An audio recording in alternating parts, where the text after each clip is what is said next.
New Yorkers aren't shy when it comes to talking about their run-ins with the afterlife in the city. Many locals claim ghosts haunt NYC's old buildings and parks. Some less quietly than others. John Lennon is said to haunt the Dakota, where he was murdered, while Nancy Spungen, Sid Vicious's girlfriend, is rumored to be spending the afterlife at the Chelsea Hotel. Today, we consider the 10 most haunted places of New York City.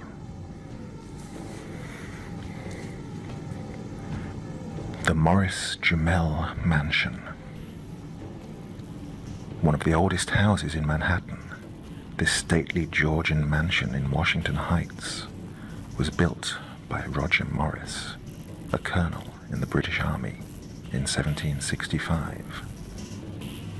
It served as military headquarters for both sides of the Revolution, with George Washington retreating here after the disastrous loss of the Battle of Brooklyn in 1776.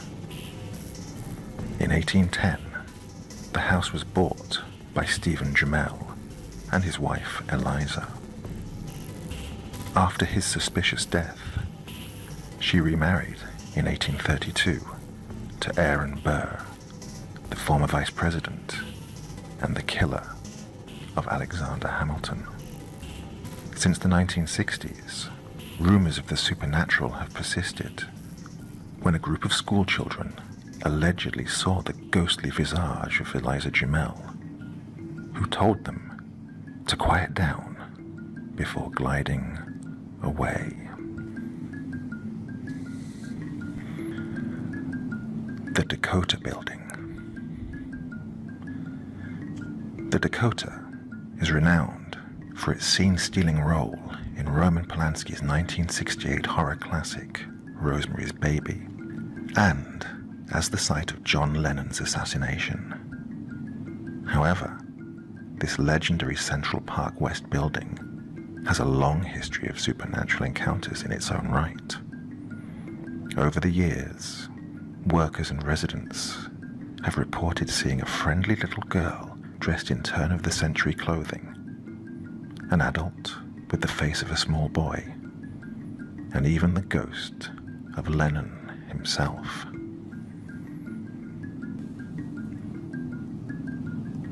The Campbell Apartment. The Campbell Apartment was once the office and salon of financier John W. Campbell, who died in 1957. According to current owner Mark Grosich, employees have felt strange presences, including something pushing them from behind and bursts of cold air. And some have even reported seeing an old, fashionably dressed couple sitting and having a cocktail on the balcony when the place was completely closed. The House of Death. This beautiful townhouse has been called the most haunted building in New York City, with as many as 22 ghosts calling it home, earning 14 West 10th Street the title, The House of Death. Mark Twain lived here from 1900 to 1901 and claimed that he himself experienced supernatural incidents. Throughout the 20th century, this was the site of several gruesome incidents, including a murder-suicide and the beating to death of 6-year-old Lisa Steinberg. The spectre of Twain himself has been seen ascending the staircase on many occasions.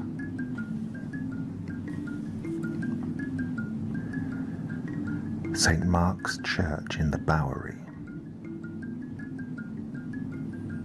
St. Mark's Church in the Bowery is the second oldest church in Manhattan, splitting from Trinity Church in 1799. Built on Dutch colonial Governor Peter Stuyvesant's family farm, legend has it that the cantankerous peg-legged Dutchman still haunts the area.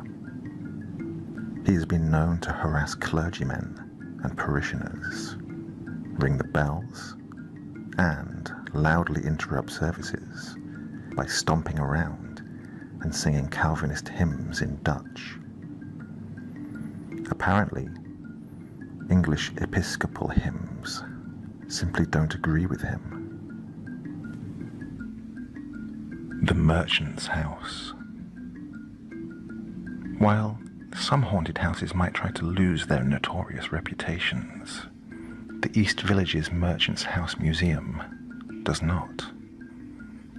Built in 1832 and later bought by wealthy merchant Seabury Treadwell, the museum is an immaculate look into the personal, domestic lives of the 19th century cultural elite, although the ghost of Treadwell's daughter still haunts the place.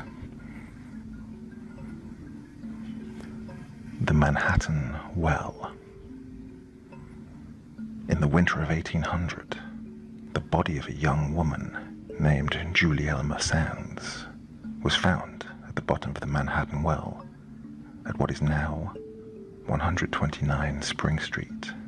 The ensuing trial was one of the great scandals of 19th century New York, with Levi Weeks accused of her murder after he reportedly impregnated and promised to marry her.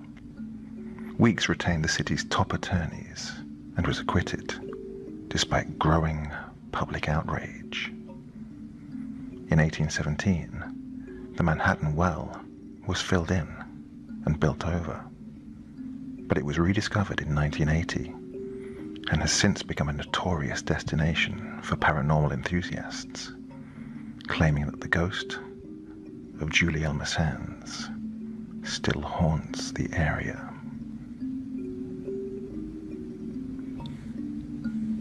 The Conference House. Located at the southernmost tip of Staten Island, this colonial manor was used by Loyalist Colonel Christopher Billop as a way station for British forces during the Revolutionary War.